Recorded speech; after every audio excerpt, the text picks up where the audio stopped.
Hello guys, welcome back to my blog. Hope आप लोग अच्छे होंगे, हम भी अच्छे हैं। तो आज ब्लॉग के टाइटल से आपको पता चल ही गया होगा कि किस बारे में डिस्कशन होने वाली है। मैं अपना एक्सपीरियंस शेयर करने वाली हूँ आपसे अबाउट कैसे मेरा बेबी बर्थ वहाँ हुआ एंड कैसा रहा, हॉस्पिटल का माहौल कैसा था, वो कितना डिफरेंट था इंडिया से, और मेरा सी सेक्शन क्यों हुआ वो भी मैं बताऊंगी जरूर आपको। उससे पहले मैं ये बोलना चाहूंगी कि ये ब्लॉग मैंने बहुत ही लेट वीडियो बना रही हूँ मैं, बिकॉज बहुत सारी रिस्पॉन्सिबिलिटी होती है जब आप नीदरलैंड से इंडिया आते हो बेबी को लेकर।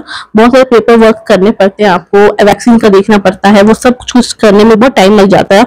और अकेले हम अनसुमन ही है तो वो सब मैनेज भी करना है काम के साथ बेबी को देखने के बाद।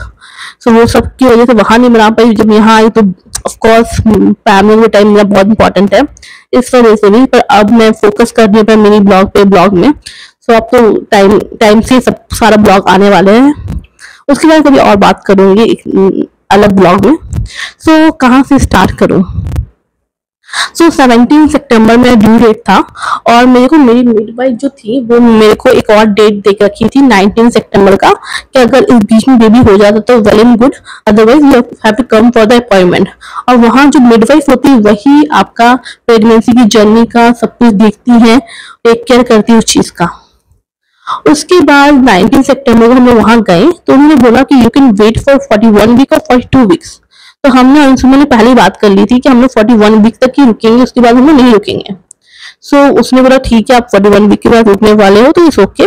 उसके बाद उन्होंने बोला कि आपको नॉर्मल डिलीवरी के लिए अगर जाना है तो आप बैलून ट्रीटमेंट करवा सकते हो, वो भी एक प्रोसेस होता है। उसके बाद सब डिस्कस हुआ और उन्होंने बोला मैं आपको एक हॉस्पिटल का डेट दे देती हूँ। तो उन्होंने मुझे 24 सितंबर का डेट दिया और बोला कि अब मैं 24 सितंबर से आपका जो भी प्रोसेस होगा वो हॉस्पिटल की मिडवाइफ करेगी, वहां की गायनेकोलॉजिस्ट आपका हेल्प करेंगी, यहाँ से फिर कुछ भी लिंक नहीं रहेगा आपका। और इस बीच में कुछ होता है तो we will take care of that thing, जो भी होगा। तो ऑफ कोर्स कुछ नहीं हुआ। तो 24 सितंबर को हम हॉस्पिटल गए और सब प्रोसेस का बात हुआ, मेरे को चेक की, सब कुछ वो देखी। तो बोले कि बैलून ट्रीटमेंट आप करवा सकते हो। और अब मैंने बोला कि कब हो सकता है, तो उन्होंने बोला कि आप नेक्स्ट डे का अपॉइंटमेंट उन्होंने दे दिया मुझे, कि देख चुका तो 41 वीक कल ही होने वाला था मेरा। 25 को मेरा 41 वीक कंप्लीट होकर 42 वीक्स लगने वाले थी। तो उन्होंने दे भी दिया, क्योंकि हम भी थोड़ा सा हड़बड़ी में भी थे कि जितना लेट ज्यादा नहीं होना चाहिए था। तो उसके बाद उन्होंने जब दे दिया तो हम 25 को वहां गए, और फर्स्ट आवर उन्होंने उससे मुझे ऑब्जर्व किया, बेबी का हार्ट बीट, मेरा बीपी वगैरह सब देखा। उसके बाद वो ट्रीटमेंट के लिए हमको बुलाया गया दूसरे रूम में। ट्रीटमेंट वाज 15 मिनट का ड्यूरेशन था, 10 मिनट का ट्रीटमेंट था। पेनफुल ट्रीटमेंट था, पर ऐसा नहीं था कि कोई करवा नहीं सकता। करवा सकते हैं लोग अगर वो थोड़ा सा पेन में सह सकते हैं तो वो ट्रीटमेंट हुआ। उसके बाद 1 घंटा और वहां मैं रुकी एंड देन हम घर आ गए। घर आने के बाद मुझे 1 घंटे के बाद पेन धीरे धीरे स्टार्ट हुआ। स्टार्टिंग के आवर्स तो बहुत नॉर्मल पेन था, मतलब सहने लायक। उसके बाद धीरे धीरे बहुत ज्यादा बढ़ने लगा और 5 मिनट के डिफरेंस से वो पेन आने लगा। तो मैं पैरासिटामोल भी ले लिया, क्योंकि उन्होंने पहले बोल दिया था अगर पेन हो तो पैरासिटामोल ले सकते हो, क्योंकि आपको नेक्स्ट डे ही आना है।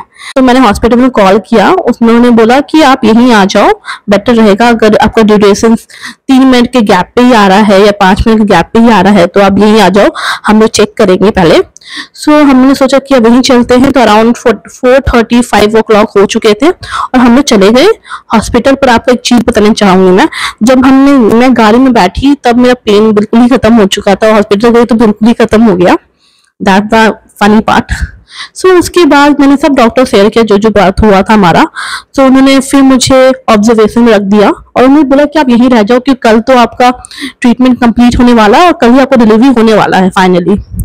तो हमने बोला ठीक है। तो पर उन्होंने एक बोला कि आपको 2 इंजेक्शन लेने पड़ेंगे। फर्स्ट वाज स्लीपिंग इंजेक्शन, जो आप आराम से सो पाओ, and second one is painless injection था, जिससे आपको रात में कभी भी पेन ना हो और आप आराम से सो पाओ, कि कल was the delivery day for you. हम लोगों ने बोला कि हम पेनलेस इंजेक्शन लेंगे पर स्लीपिंग इंजेक्शन नहीं लेंगे। उस बारे में बहुत डिस्कस हुआ, अराउंड 1 आवर से ऊपर डिस्कशन चला। वहाँ की जो मिडवाइफ तो उन्होंने ये भी बोल दिया कि अगर आप दोनों नहीं लेते हो तो you can go back to home, हम यहाँ रुकवा नहीं सकते आपको।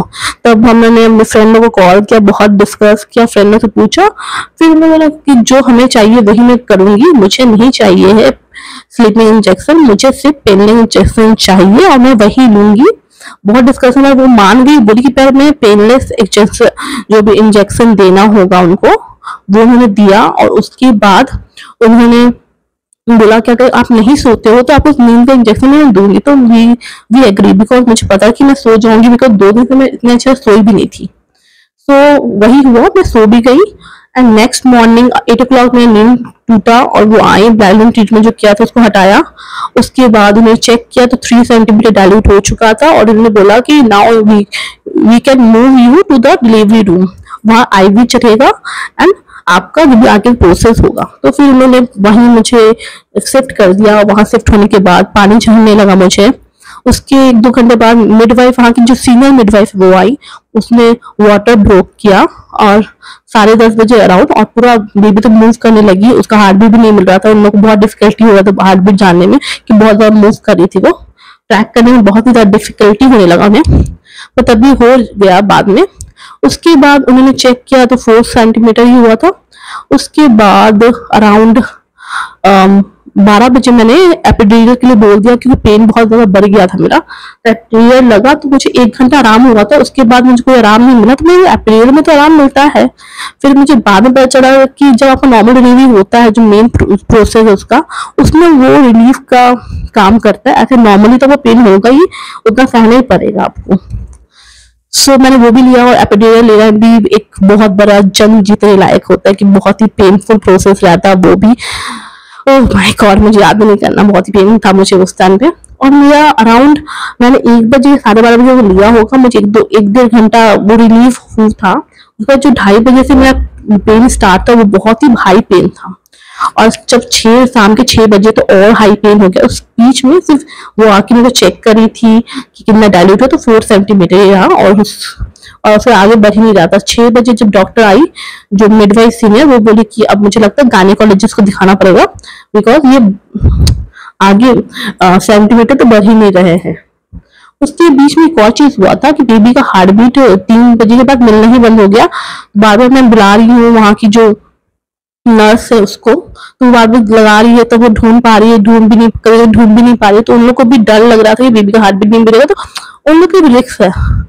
तो उन्होंने बोला कि एक चीज होता है, एक लंबा से कुछ तो तार जैसा था, उसके ऊपर कुछ लगा हुआ था, आई डोंट नो मेडिकल उसको मेडिकल टर्म में क्या बोला जाता है, उसको इंसर्ट करके बेबी के हेड पे लगाएंगे and we can track the heart beat then.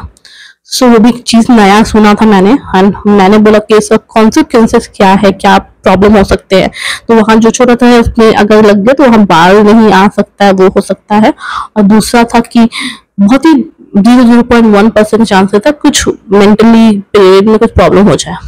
तो हमने बोला नहीं, तो बोला कि तब उन्होंने थोड़ा सा थे कि हमें हार्ट बीट नहीं मिल पा रही, तो कोई बात नहीं, आप आगे के बार चेक करो।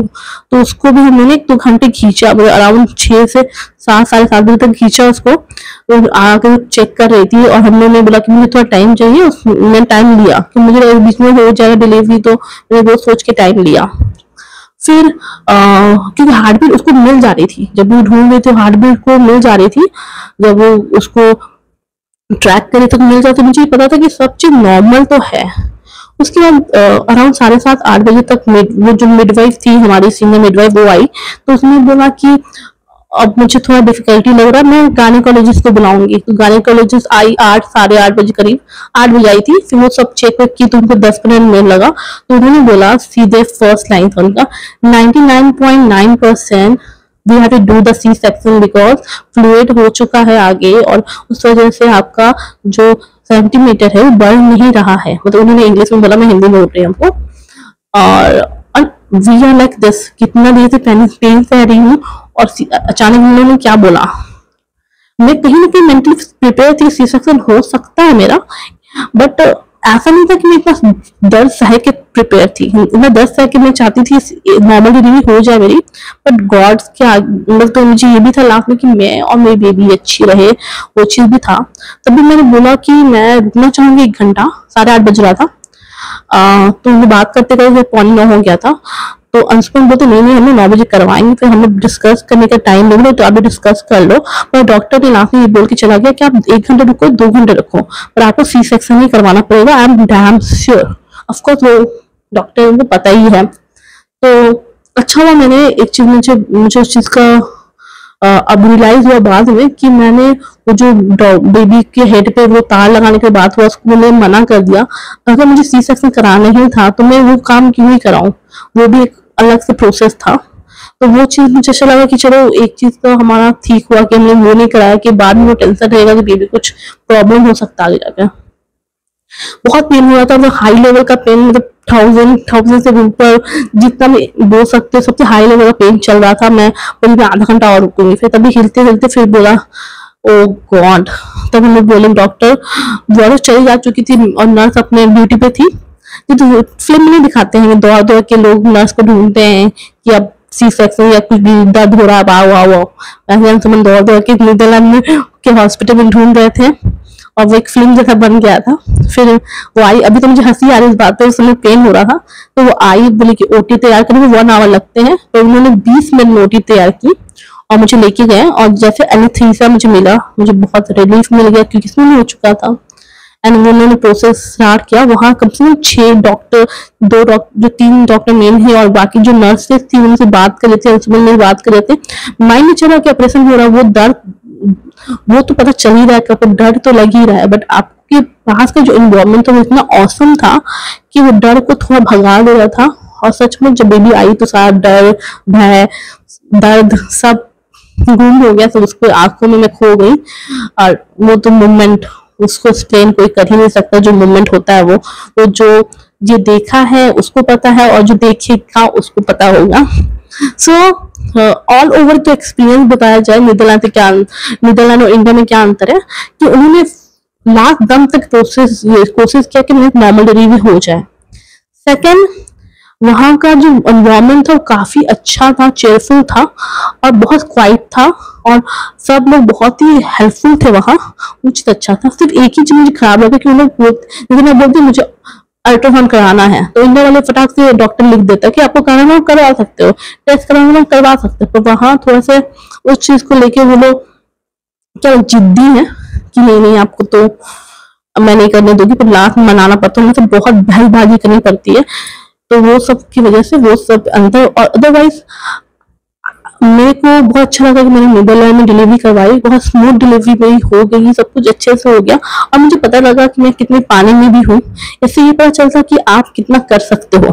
तो मैंने सब भी अकेले ही सहा, मैंने में और हस्बैंड ने अकेले ही सब फेस किया है। उसके बाद मम्मी भी आ गई, तो बेबी को देखने के लिए बहुत ईजी हो गया हमारे लिए। एक का तो हेल्प का जरूरत पड़ता है जो मेंटली सपोर्ट करे, क्योंकि उसके बाद भी आपके लिए बहुत मेंटली एग्जॉस्ट होता है। पर सबसे अच्छी बात ये थी कि आप इंडिया नहीं आने का डिसीजन मेरे लिए इसलिए भी एक अच्छा हुआ कि लोग बहुत एडवाइस देने लगते हैं मेरा फालतू के, कि ये कर लो वो कर लो। उससे अच्छा है कि आपको एडवाइस ना मिलते, आपको कुछ नहीं पता रहता तो ज्यादा बेटर रहता पता होने से। वहां कोई एडवाइस देने वाला नहीं है। जो डॉक्टर आ रही है, मेरे घर में 7 दिन डॉक्टर भी आए थे देखने के लिए मुझे। उसके अलावा मेरी बेबी को देखने के लिए 7 डेज एक अलॉट किया जाता है, उसको क्रैम्स बोलते हैं वहां के लैंग्वेज में, या हम लोग नैनी भी बोल सकते हैं आप। तो वो आती थी, वो देखने आती, तो कुछ भी फालतू का एडवाइस, फालतू का टिप्पणी दे के नहीं जाती थी जो इंडिया में दिया जाता है, आपको पता ही होगा। तो वो सबसे मैं बची। और वहाँ ये था कि डिफिकल्ट था हमारे लिए सब कुछ करना, इंडिया से 4 गुना ज्यादा प्रोसेस डिफिकल्ट थे हमारे लिए, सब कुछ मेडिकल प्रोसेस, बाकी सारे प्रोसेस। बट हाँ, मेंटली सुकून था, मेंटली आराम था मुझे। हाँ, मेहनत ज्यादा था, हार्डवर्क ज्यादा था, बट मेंटली रिलैक्स होना भी बहुत जरूरी इस टाइम पे। और वो मैं डिलीवरी के टाइम पे तो थी, उसके पहले जो ये मेरी जर्नी थी नीदरलैंड में डिलीवरी करने की। ये मेरा एक्सपीरियंस था, काफी अच्छा एक्सपीरियंस था हमारा। अच्छा डिसीजन था इंडिया नहीं जाके नीदरलैंड में डिलीवरी करने का। मैं जो भी मैंने ये डिसीजन लिया वो सही डिसीजन लिया था, बिकॉज क्योंकि मुझे अपने कैपेबिलिटी के बारे में पता चला कि मैं कितना कर पाती हूँ। पर अब मैं बोल रही हूँ कि अब सी सेक्शन होने के बाद में जिस तरह से अभी मैं हीलिंग प्रोसेस में हूँ अपनी, अभी बहुत कमजोर है मेरा बॉडी, और मैं अभी जो चल रहा है, अगर मुझे आप इंस्टाग्राम में आप देखते होंगे तो वो पता ही होगा कि मैं अपना वेट लॉस के जर्नी में हूँ, और होपफुली यहाँ जाने से पहले 10 किलो वजन में घटा लूँ, बिकॉज बहुत ज्यादा पुट ऑन हो चुका है मेरा वजन। एंड उसकी वजह से बहुत सी दिक्कत आती है, आपको पता ही है, इंटरनली भी और बाहर से भी। और सबसे मेन चीज है कि आपके कोई कपड़े आपको नहीं होते हैं बाकी सारे कपड़े भी बैड लग चुके हैं, एक भी कपड़ा मैं पहन नहीं पाती हूँ, सब नए खरीदने पड़ते हैं, वो भी ऐसे सूट वगैरह। और दैट्स ऑल। मैं डिलीवरी जितना छोटे में आपको बता दिया उतना ही बहुत सा एक्सपीरियंस मिला, बहुत सारी चीजें सीखने को मिलती हैं। सो अगर आपको ये वीडियो पसंद आया होगा तो please like share and subscribe my channel. और ये वीडियो मेरे लिए बहुत ही स्पेशल है, मेरे दिल के बहुत करीब है, और मुझे ऐसे सपोर्ट करती रही है। तो मिलती हूँ मैं नेक्स्ट ब्लॉग में, तब तक bye bye and take care all.